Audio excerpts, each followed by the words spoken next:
अस्सलाम वालेकुम एवरीवन, मैं हूं रज़ा फ़राल और आज मेरे साथ हैं कामिल। आपको वेलकम करते हैं रैंडम टॉक एपिसोड 1 के अंदर। आज हम बात करने जा रहे हैं इंडिया और पाकिस्तान में होने वाली जंग के बारे में। आपसे सबसे पहला सवाल ये है कामिल कि आप मुझे ये बताएं कि जो ड्रोन हमले पाकिस्तान में हो रहे हैं, आप क्या देखते हैं कि ड्रोन्स को क्यों नहीं डिटेक्ट कर पा रही है हमारी आर्मी की इंटेलिजेंस, हम्म। और किस तरह से आ रहे हैं ड्रोन यहाँ पे पाकिस्तान हम्म। में, और आर्मी बार बार इन्हीं को क्यों खत्म कर रही है। ये बड़ा कॉमन क्वेश्चन है और आजकल तो बहुत ज़्यादा सोशल मीडिया पे बहुत सर्कुलेट कर रहा है और काफ़ी अच्छा क्वेश्चन भी है। पहली बात ये है कि रैंडम टॉक है, इसमें हम किसी भी किस्म का वो फॉर्मल तरीके से बात हाँ। नहीं करेंगे। ऐसे ही बात करेंगे जिस तरह दोस्तों की बैठक होती है। हम्म। तो ये इंशाल्लाह आगे भी एपिसोड्स मिलती रहेंगी। तो पहली चीज़ है कि इस हवाले से ये बहुत जो है ना वो समझ लें कि अपनी ही सफ़ों में कुछ लोग हैं जो ये सवाल कर रहे हैं और इस सिचुएशन में सवाल कर रहे हैं जब दोनों तरफ जंग की सूरत हाल है, जब हम्म। दोनों तरफ की जो फ़ौजें हैं वो तैयार खड़ी हैं एक दूसरे के ऊपर चढ़ने के लिए। तो मैं समझता हूँ कि ये सवाल बनता नहीं है एट द स्पॉट। बाद में इस सवाल को ज़रूर उठाएँगे, लेकिन इस पॉइंट पे ये सवाल नहीं बनता। अब इस सवाल का जवाब भी आ गया है। अब जो हमारे सोर्सेज़ हैं सिक्योरिटी के हवाले से, उन्होंने हमें बताया कि आपको थोड़ा-सा बैकग्राउंड बताता हूँ इसका। हम्म। आपने सुना था आज से 4-5 दिन पहले कि पाकिस्तानी जो रेडार्स हैं, उन्होंने हम्म। इंडियन फ़ोर्सेज़ के कुछ जेट्स को जैम कर दिया था। हाँ हाँ। सुना था ना ये हाँ हाँ आपने? हाँ। अब वो जो जेट्स जैम हुए थे, वो बड़े नंबर 1 कहलाने वाले जेट्स थे हाँ। और वो 2 से 3 मिनट के लिए जैम हो जाना भारतीय पूरी की पूरी डिफेंस सिस्टम के ऊपर जो है ना वो सवालिया लानत, निशान था, हाँ, हाँ। लानत भेजने के ऊपर बराबर था कि भई तुम जो इतना पैसा लगा रहे हो अपने डिफेंस सिस्टम पे, अपने तमाम तर जो पैसा खा रहे हो, लगा रहे हो, जो भी कर रहे हो, वो कहाँ पर गया कि पाकिस्तानी डिफेंस सिस्टम ने आपकी हदूद में ही जो है ना वो आपके जैम कर तैयारी को दिया। जाम कर लिया। तो ये चीज़ उनको काफ़ी खटकना शुरू हो गई। अब उन्होंने इसराइली फ़ोर्सेस के साथ हेल्प आउट किया। इसराइल क्योंकि टेक्नोलॉजी में हम सबको पता है कि काफ़ी फ़ास्ट है। हम्म। तो इसराइल की मदद से उन्होंने वो ड्रोन्स जो है मैन्युफैक्चर मतलब इंडिया में ही की है, लेकिन उसकी टेक्नोलॉजी सारी इसराइल है। अब वो जो ड्रोन्स पाकिस्तान में आए, वो तकरीबन 60-70 के करीब बताए जा रहे हैं, हम्म। जिसमें 47 के करीब ऑफिशियल स्टेटमेंट जो है पाकिस्तान आर्मी की, वो ये कि हमने एलओसी पर गिरा दिए, मतलब हम्म। एट द स्पॉट हमने देख के गिरा दिए। हम्म। अब वो ऐसी टेक्नोलॉजी है कि वो जैम जैम कर देती है, जो भी आपका रडार सिस्टम है वो उसमें आता नहीं है। हम्म। रडार सिस्टम से वो बच जाती है, जो आपकी आई है, जो आपकी आँख है, वो उसे डिटेक्ट करती है और शूट डाउन करती है, जो वहाँ पे खड़े हुए जवान हैं। हाँ हाँ। अब आपको पता है कल मौसम भी ख़राब था, बादलों का उन्होंने जो है फ़ायदा उठा के एलओसी क्रॉस कर लिया। हम्म। अब वो जो कुछ तो 13-14 ड्रोन्स एंटर हो गए थे एलओसी को क्रॉस करके आगे, अब उनको डिटेक्ट तो कर लिया गया था, उनको जैम इस वजह से नहीं किया गया क्योंकि पाकिस्तान की अपनी भी इंटेलिजेंस है और उनको ये रिपोर्ट मिल चुकी थी कि भारत और इसराइल की जानिब से कुछ ऐसा किया जाएगा जिससे पता चले कि पाकिस्तान के पास कौन सी टेक्नोलॉजी है जिससे वो जैम कर रहे हैं हमारे इतने बड़े बड़े तैयारों को, कि हमारे तैयारे निकलते हैं और ये जैम कर देते हैं। हम्म। तो अब इस सारी सिचुएशन के लिए उन्होंने ये ड्रोन्स भेजे। अब इस ड्रोन की जो खसूसियत है वो ये भी है कि जैसे ही आप इसको कोई सिग्नल भेजेंगे ना जैम करने के लिए, हम्म। तो ये एग्जैक्ट लोकेशन को जो है वो पढ़ लेगी और वो फ़ौरन से पहले अपने हेडक्वार्टर में भेज देगी, यहाँ से उड़ाए गए हैं। ओह। अब आप गेम समझिए कि मतलब हाँ। पाकिस्तान ने जहाँ से अपने ब्लॉक किया इंडियन तैयारों को, हम्म। उसकी डिटेक्टेशन के लिए इन ड्रोन्स को उड़ाया गया कि ये तो ड्रोन चले कम कीमत के हैं, ये कि मर भी गए या गिर भी गए तो मसला नहीं है। तो अब इस सारी सिचुएशन को देखते हुए पाकिस्तान आर्मी ने या पाकिस्तान की जो सिक्योरिटी फोर्सेज हैं उन्होंने इसको जैम नहीं किया, इसको आने दिया और अपनी जो कैंट के एरियाज़ में हैं उनको जो है वो बिल्कुल अलर्ट रखा कि आपको कोई भी ऐसी चीज़ नज़र आए तो उसे शूट डाउन करना है। जो शहरी इलाकों में उन्होंने भेजे उसमें से 3 से 4 के करीब शूट डाउन किए, बाकी जो है वो किसी दरख्त के साथ लग गया, किसी पोल के साथ लग गया, किसी बिल्डिंग के साथ लग के वो खुद ही क्रैश हो गया। तो ये सिचुएशन थी, इस वजह से पाकिस्तान ने जो है उसको जैम नहीं किया, लेकिन 47 के करीब जो है वो पाकिस्तान ने गिराए हैं, एट द स्पॉट गिराए हैं। बाकी जो बच गए वो इस सिचुएशन की वजह से नहीं गिराए कि हमारी लोकेशन जो है, हमारी फोर्सेस की जो लोकेशन है वो वो उन डिटेक्ट तक नहीं जा कर। सकती थी। हम्म। तो ये एक स्पेसिफिक रीज़न है और काफ़ी बड़ी रीज़न है। लेकिन अवाम ऑब्वियसली ये सवाल पूछ रही है बार बार कि क्यों डिटेक्ट नहीं किए, क्यों नहीं किए, क्योंकि ऑब्वियसली सारी इन्फॉर्मेशन अवाम को हुँ, भी नहीं पता। हुँ। और एक खौफ हरासा तो कह नहीं सकते, लेकिन थोड़ा बहुत है ऑब्वियसली, हाँ, सबने खुद डेफ़िनेटली की। देखें ये जो शहरी इलाके हैं रावलपिंडी, लाहौर, हम्म। गुजरांवाला, कराची, सियालकोट, ये शहरी इलाके हैं, यहाँ हाँ। पर लोग बड़ा बिजी होते हैं, लोगों के पास टाइम नहीं होता कि वो किसी भी किस्म की फजूलियात में अपना टाइम वेस्ट करें। एग्जैक्टली। भागम दौड़ लगी होती है, तो यहाँ पर तो पटाखों की आवाज़ें भी नहीं सुनने में मिलती। हम्म। अब यहाँ पर जब आप फायरिंग और धमाके सुनेंगे, और ऊपर से हमारे अनकॉन्शियस में ये भी है कि पाकिस्तान इंडिया की इस वक्त टेंशन चल रही हैं, हम्म। तो वो खौफ व हरास फैलाने का एक तरीका भी हो सकता है ये, हम्म। कि जो शहरी इलाके हैं, जो पाकिस्तान के शहरी हैं, उनको पैनिक किया जाए। क्योंकि अब जो वॉर्स हैं वो फिजिकल से ज़्यादा आपकी मेंटली है, आपकी एग्जैक्टली। साइकोलॉजिकल वॉर्स हैं, कि हम्म। पाकिस्तानियों के या जिस भी कंट्री की वार होगी उसके इम्पैक्ट डाला जाए, शहरियों पे इम्पैक्ट डाला जाए। हम्म। तो ये भी रीज़न हो सकती है। एक रीज़न ये भी हो सकती है कि अल्लाह ना करे कोई ऐसी सिचुएशन क्रिएट हो, भारत ये देखना चाहता हो कि पाकिस्तान में अगर हम ड्रोन्स भेज के ये काम करते हैं तो इनका रिएक्शन क्या आता है, इनके हम्म। ऑफिशियल स्टेटमेंट्स क्या आती हैं, इनका ऑफिशियल रिटेलिएशन क्या हमें देखने को मिलता है। हम्म। तो ये भी कारण हो सकता है इनका। हो बाकी सकता अल्लाह नोज़ बेटर, है। लेकिन ये तैयार रहें कि हम अभी जो है ना वो बदला जवाबी, लेंगे। हाँ, जवाबी कार्रवाई इंशाअल्लाह हमारी आर्मी की इसी तरफ तरह। से होगी। और जैसे हमारे चीफ ऑफ आर्मी स्टाफ ने भी कहा है, DGISPR ने भी कहा है कि हम जब जवाबी कार्रवाई करेंगे तो फिर पूरी दुनिया देखेगी। हाँ, ये मज़ा है। आएगा। मज़ा आएगा। फिर हम भी ये कहेंगे कि खैर हम बीइंग अ पाकिस्तानी तो ये कहते हैं कि हम कंडेम करते हैं वॉर को, किसी भी तरह की हो। हाँ, बट जाहिर इंडियंस कुछ लोग हैं, कुछ जर्नलिस्ट हैं जो इस चीज़ को इस तरह से देखते हैं कि पाकिस्तानी डर गए हैं। अच्छा, हाँ, हाँ। ओके। मैंने बड़े कमेंट्स देखे, बड़े जर्नलिस्ट के जो है वो हाँ, इंटरव्यूज देखे कि पाकिस्तान ये बार-बार क्योंकि पाकिस्तान बौखलाहट का शिकार है और वो ये समझ रहा है कि जंग नहीं होनी चाहिए क्योंकि ऑब्वियसली पाकिस्तान की शिकस्त होगी। तो ऐसा नहीं है, हम इसलिए बार-बार बोलते हैं कि हम वॉर को कंडेम करते हैं क्योंकि ऑब्वियसली जो कॉन्सिक्वेंसेस होते हैं वॉर के बड़े सख्त होते हैं और हम ऐसी आवाम हैं कि हम बड़े पास्ट में भी, हिस्ट्री में भी हम देखते आ रहे हैं कि हमने काफ़ी जो जंगें हैं वो फेस की हैं, हम्म। हमें पता है इन चीज़ों का कि इनका एट द एंड रिजल्ट कुछ भी नहीं निकलता। हाँ। सिर्फ नुकसान ही देखने को मिलता है, इसके अलावा कुछ भी नहीं होता। लेकिन जो ये बातें कह रहे हैं कि जी डर गए हैं, फलाना हो गया, टिंगाना हो गया, सर हम पिछले 77 सालों से जंग लड़ रहे हैं। हाँ। हम पिछले 77 सालों से जंग की सूरत हाल में हैं, हमें टेंशन नहीं है। आप आएँ, मोस्ट वेलकम। आपको ज़्यादा शौक है, मोस्ट वेलकम, आएँ। आपका ये शौक बड़े तसल्ली बख्श तरीके से पूरा किया जाएगा, हमें कोई टेंशन नहीं है। हम यहाँ पर चिल माहौल में बैठे हैं और आप आएँ, मोस्ट वेलकम। इंशाल्लाह चाय शाय तैयार रख लें आप लोग, ठीक है, ताकि इन लोगों को पिलाई जा सके। आपने पिए चाय? नहीं, हाँ, मैं सुबह पी के आ चुकी हूँ और इन्हीं के साथ पीते हैं पहले। एग्जैक्टली। और आने ये दें जो ज़रा। ये जो बोला भी जाता है कि पानी तो हमने बंद किया हुआ है, तो चाय आप कैसे हम बनाएंगे, ये आपको बड़ी दूध पत्ती पिलाएंगे, हम आपको दूध पत्ती पिलाएंगे, दूध भी हाँ। गाय का स्पेशल, मसला ही नहीं है। अच्छा कामरा, अच्छा, एक और अभी आइडिया मेरे पास। हाँ, हम आगे वैसे भी बड़ी ईद आ रही है, हाँ, 1 हाँ, महीने बाद, तो हम सब वो जो गायें हैं ना, वो अपने-अपने घर में रख लेते हैं। सही बात फिर है। देखते हैं कि ये कैसे आती है। Defence system. यस, हमारा डिफेंस सिस्टम है। आएँ। ये एक बड़ी जेन्युइन बात है, सबको इसके बारे में फिर हमने पता हो, मीम्स देखें, बन रही है इसकी भी कुर्बानी बड़ी के लिए ज्यादा। जानवर तो लेना ही लेना हाँ, है ना। कुर्बानी का जानवर तो तो हम लेने पहले हैं। ले लेते हैं, हम पहले ले लेते हैं घर में, उसकी खिदमत भी करेंगे, हमें सवाब का सवाब भी मिलेगा, डिफेंस का डिफेंस भी हो जाएगा। और अगर आते हैं तो फिर दूध भी पिलाएंगे और दूध पत्ती पिलाएंगे आपको। एग्जैक्टली। Most welcome. पानी के बगैर चाय बन सकती है, बन सकती अगर है, आप ये बन समझते सकती हैं है। कि पानी के बगैर नहीं बन सकती। अच्छा कामरा, एक और मैं कल देख रही थी भारतीय मीडिया की तरफ से एक वीडियो बड़ी सामने आई थी, टिकटॉक पे भी चल रही है और यूट्यूब पे भी चल रही है कि एक इंडियन जर्नलिस्ट है जो आके ये कह रहे हैं कि पाकिस्तानी भाग रहे हैं मुल्क से, सऊदीया की तरफ जा रहे हैं इतने इलाके थे। तो उनको ये जरा बताएं कि हज भी तो कर रहे हैं पाकिस्तानियों ने, वो मुल्क छोड़ के भाग रहे हैं, ये कोई आई थिंक इनको या तो इनको पता नहीं है, रिसर्च नहीं है इन लोगों की, कुछ भी आके बता देते हैं। ये कल रात की डेवलपमेंट आपको दिखाता हूँ कि कल रात को इंडिया का बड़ा मशहूर चैनल है, नाम नहीं लेंगे क्योंकि हम फ्री की प्रमोशंस नहीं करते। हाँ। तो वो कहता है जी कि पाकिस्तान का लाहौर का बंदरगाह तबाह हो गया है। हाँ। वो भाई हाँ। इमेजिन, लाहौर की कौन सी बंदरगाह है भाई? और बंदरगाह ISPR, किसको बोलते हैं? इनको तो बंदरगाह का मुझे लगता है मतलब लफ्ज़ का मतलब नहीं पता। इनको रिसर्च ही नहीं होती, इनकी रिसोर्सेज लाहौर में अल्लाह कौन जाने। सी बंदरगाह आ गई है भाई? हाँ। कराची में बंदरगाह है, बंदरगाह पोर्ट को बोलते हैं। तुमने चिड़ियाघर को बंदरगाह समझा हुआ है।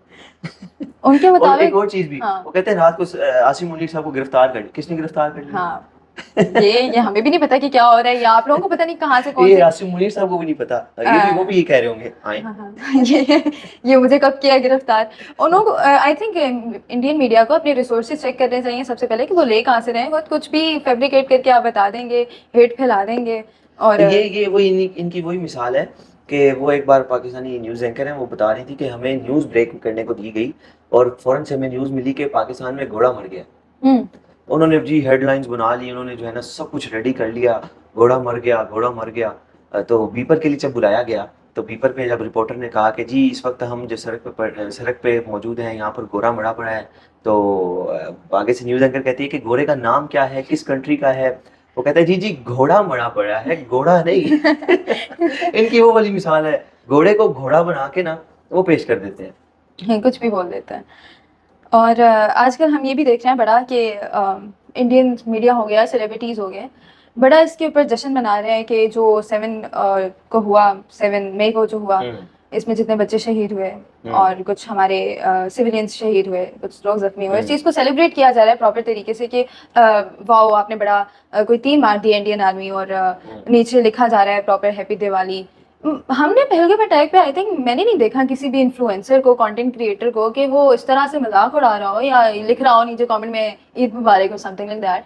तो इनकी मेंटेलिटी इस चीज़ से पता चल जाती है कि कितनी ह्यूमैनिटी है वहाँ पे, कितना इंसानियत की कदर की जाती है वहाँ पे। बिल्कुल इसी तरह आपने बड़ी ज़बरदस्त बात की है। ये इनका खुद ही पता चल जाता है कि ये किस चीज़ को सपोर्ट कर रहे हैं।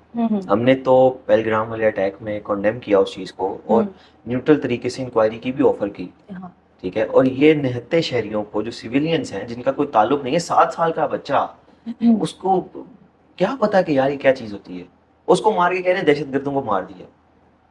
अंदाजा लगाया उनके लिए, यानी वो छोटे बच्चे और मस्जिदें और मदारिस जो हैं वो टेररिस्ट के स्पॉट हैं। ये आई थिंक हमेशा पहले भी ऐसे ही होता है, मस्जिदों को टारगेट किया जाता रहा है और ये तासुर पेश करते रहे हैं सबके, ये टेररिस्ट के अड्डे हैं, यहाँ पे टेररिज्म ज़्यादा है। मैं यहाँ पे एक चीज़ भी ऐड करूँगा कि आपके अपने मुल्क में टेररिज्म हो रहा है, पहलगाम आपके अपने मुल्क में टेररिज्म हो रहा है, तो भाई पहले उसको कंट्रोल करो, दूसरों के मुल्कों में इंटरफेयर करना बंद कर दो। ये हमारा मुल्क है, हम जाने, हमारा मसला है। हमारे बीच में घुस के तुम मार रहे हो कि ये हमने फलाने दहशतगर्द को मार दिया, वो हमारा मसला है, ये हमारा मुल्क है, हम जाने। हमें पता है कि हमारे कहाँ पे दहशतगर्द के अड्डे हैं, कहाँ पे नहीं है, हम जानेंगे, वो हमारा काम है।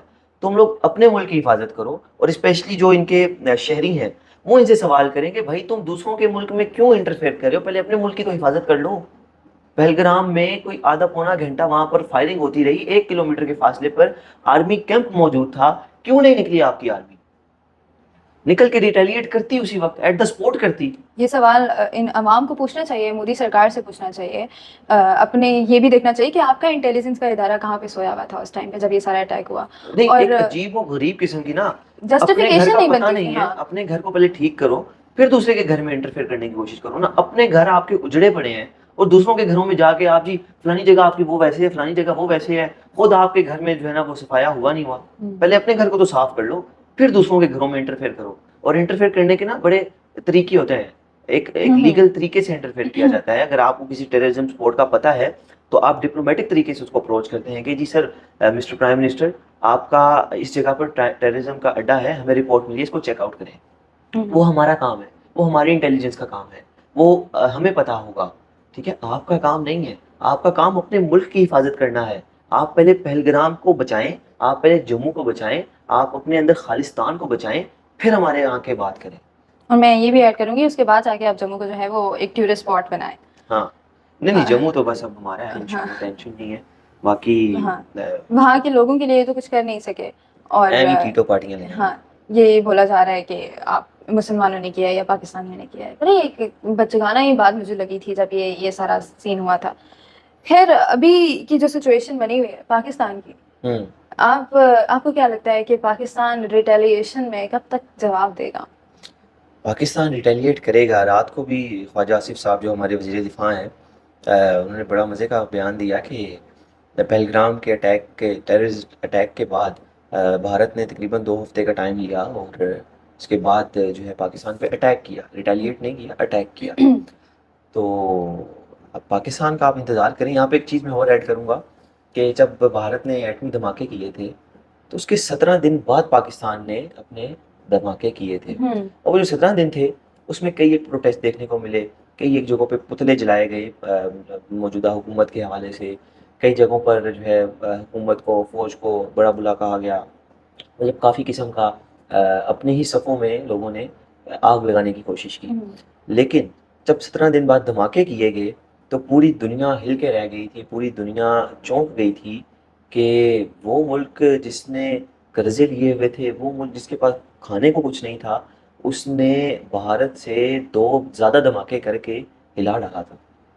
और तो वैसे भी हमारी एयरफोर्स को अंडर एस्टिमेट मत करें, जो राफेल तारे गिर चुके हैं जिनको ईमान ही नहीं रहे हैं, हाँ, वो एक बड़ी मिसाल है आई थिंक इस चीज़ में कि हम क्या कर सकते हैं। और ज़ाहिर बात है कि पाकिस्तान की आर्मी बता के तो कुछ करेगी नहीं, खामोशी में ही करेगी, और लेकिन अच्छा ये आपकी तरह नहीं करेगी जो हाँ, रात के टाइम पे हमला किया और पीठ पीछे जो हमेशा इंडिया ये वार ना करता है। उकसाने की कोशिश कर रहे हैं। आप देखें पाकिस्तान के अंदर भी ना कुछ इनके इन्फ्लुएंसर्स के साथ इनके राब्ते हैं, तो वो इन्फ्लुएंसर्स ना इसी टाइप की बातें कर रहे हैं और साथ में ये ड्रोन हमले करके इस तरह छोटी मोटी की पटाखे शटाखे बजा के ना ये उकसाने की कोशिश कर रहे हैं कि पाकिस्तान रिटेलिएट करे। करे और इनका इन्होंने क्या करना है, जब पाकिस्तान जज्बात में आके रिटेलिएट करेगा तो ये कहेंगे जी कि इन्होंने टेररिस्ट अटैक किया। पाकिस्तान कोई दूध पीता बच्चा तो नहीं है ना, आप सब्र करें और इंतज़ार करें और बस आप अपने आखिरी वक्त का इंतज़ार करें, क्योंकि जितना आपने जीना था जी लिया है, इसके बाद तो बस फिर आपके वही है वही ज़ाहिर है जितना आप बीज बो रहे हैं उतना आपको काटना भी पड़ेगा। बिल्कुल इसी तरह। और जो करतारपुर वाला सीन है, ये बड़ा मीडिया पे आ रहा है कि ये तासुब दोबारा पेश किया जा रहा है कि पाकिस्तान ने अटैक किया है, क्योंकि सिख कम्युनिटी जो कह रही है वो ये कह रही है कि वो पाकिस्तान के साथ लड़ना नहीं चाहते। वहीं पे आई थिंक ये दोबारा से वो सीन नहीं हो रहा कि मुसलमानों को तो चले एक दूसरे के हिंदू और मुस्लिम को तो आपस में लड़वा दिया, सिख और मुसलमानों का भी कोई सीन। सिखों को पता है कि मुसलमानों का इनके साथ क्या ताल्लुक है और सिख बड़े अच्छे तरीके से जानते हैं। अगर हमने कुछ करना होता तो सबसे पहले सिखों का जो गुरुद्वारा है उसको बंद करते, सिखों के वीज़े कैंसिल करते। हमारा और सिखों के साथ जो रिलेशन है वो काफ़ी अच्छा है और वो मजबूत है, उसके अंदर किसी किस्म की ये छोटी छोटी चीज़ों से दरारें नहीं डाल सकते। और जहाँ तक बात रहती है ये हमले करने वाली, ये खुद हमले करके नाम पाकिस्तान का लगा रहे हैं ताकि इनके अंदर वो नफरत बोई जाए, क्योंकि इंसानी नेचर है ना, इंसान का साइकोलॉजिकल हर चीज़ में इम्पैक्ट होता है। तो अनकॉन्शियस में ये चीज़ तो चल रही है इंडो पाक इंडो पाक इंडो पाक। अब वो जब इनके ऊपर हमला करेंगे तो डेफिनेटली कहीं ना कहीं वो उनके जहन में आएगा कि ये पाकिस्तान ने किया। एग्जैक्टली। लेकिन उन लोगों के पट्टों को ये नहीं पता है कि सिख पहले से पाकिस्तान के साथ खड़े हैं और एक बार कोई ऑफिशियल अनाउंसमेंट होने दे तो ये जो पंजाब है ना, ये ग्रैंड अलायंस के साथ बड़ा पंजाब बनेगा इंशाल्लाह। और वैसे भी पंजाबी पंजाबी के उसमें आने पंजाबी लगे ते हैं इस वक्त। पंजाबी ਹੁੰਦੇ ਨੇ ਨਾ, ਅਸੀਂ ਤੇ ਸਾਂਝੇ ਆ ਆਪਸ ਵਿੱਚ। ਇਹ ਇੰਡੀਅਨਸ ਨੂੰ ਸਮਝ ਨਹੀਂ ਆਣ ਰਹੀ ਹੈ, ਜਿਹੜੀ ਸਾਡੀ ਲੈਂਗੁਏਜ ਹੈ ਇਹ ਇਹਨਾਂ ਨੂੰ ਨਹੀਂ ਸਮਝ ਆਏਗੀ। ਤੇ ਤੁਸੀਂ ਟੈਨਸ਼ਨ ਨਹੀਂ ਲੈਣੀ, ਅਸੀਂ ਤੁਹਾਡੇ ਨਾਲ ਆ, ਤੁਸੀਂ ਸਾਡੇ ਨਾਲ ਹੋ ਤੇ ਇਹਨਾਂ ਦੀ ਐਸੀ ਦੀ ਤੈਸੀ। ਬਾਕੀ ਪਾਕਿਸਤਾਨ ਜ਼ਿੰਦਾਬਾਦ, ਤੁਸੀਂ ਸਾਡੇ ਨਾਲ ਹੋ, ਅਸੀਂ ਤੁਹਾਡੇ ਨਾਲ ਆ। ਸਾਨੂੰ ਆਪਣੀ ਦੁਆਵਾਂ 'ਚ ਯਾਦ ਰੱਖੋ ਤੇ ਬਾਕੀ ਅੱਲਾਹ ਪਾਕ ਤੁਸੀਂ ਖੈਰ ਤੇ ਕਰੇ। ਸਾਰੀ ਦੁਆਵਾਂ 'ਚ ਹੋਈ। ਹਾਂ ਉਹ ਤੇ ਤੁਸੀਂ ਤੇ ਹੋਈ, ਦੁਆਵਾਂ 'ਚ ਵੀ ਹੋ ਤੇ ਨਾਲ ਸਪੋਰਟ 'ਚ ਵੀ ਹੋ। ਬਸ ਤੁਹਾਡੀ ਦੁਆਵਾਂ ਸਾਨੂੰ ਹੋਣੀ ਚਾਹੀਦੀਆਂ ਨੇ ਤੇ ਨਾਲ ਥੋੜੀ ਥੋੜੀ ਸਪੋਰਟ ਵੀ। It's time to end now. I think it's time to end now because it was a great I think conversation जो अभी मौजूदा हालात चल रहे हैं जिनके ऊपर हम लोग बड़ी बात I think everyone wants to talk about this. Exactly. और ये वो सवाल थे, वो बातें थी जो हम एक्चुअल में आम आवाम भी करना चाह रही है और यही उनके दिमागों में भी है कि कब रिटेलिएशन का जवाब दिया जाएगा। तो पहले तो हम ये कह रहे थे कि अच्छी बात है कि पाकिस्तान हमला नहीं कर रहा, कि ना ही हो, बेहतर है कि जाने जाती है, सिविलियंस की जाने ही जाती है, ज़्यादा नुकसान ही होता है। लेकिन अब यह है कि हद पार कर चुका है भारत, तो बस कर चुका है तो ऑब्वियसली कंसिक्वेंसेस भी भुगतेगा वो। नहीं, पाकिस्तान ने अपना ऑफिशियल स्टेटमेंट दिया है कि जी हम जब भी हमला करेंगे सिविलियंस को टारगेट नहीं करेंगे। तो कहीं पे भी अगर सिविलियंस टारगेट हो रहे हैं तो वो याद रखिएगा पाकिस्तान ने नहीं किया, क्योंकि पाकिस्तान कभी भी सिविलियन आबादी को टारगेट नहीं करेगा। और जब भी करेगा मिलिट्री इंस्टॉलेशंस पे करेगा और मुंह तोड़ तरीके से करेगा और ऐसे तरीके से करेगा कि इनको अपनी नानी दादी परदादी सारी याद आ जाएंगी। ओके जी, उम्मीद करते हैं आपको ये वाली एपिसोड अच्छी लगी होगी। इस तरह की मज़ीद एपिसोड्स देखने के लिए हमारे चैनल को सब्सक्राइब करें, कमेंट करें, लाइक करें और कमेंट में ज़रूर ये बताइएगा कि हम इसके ऊपर मज़ीद इस शो को आगे लेके चलें, किस तरह से चलें, कौन से टॉपिक पे बात करनी चाहिए। Will meet you in my next video, till then take care, अल्लाह हाफ़िज़।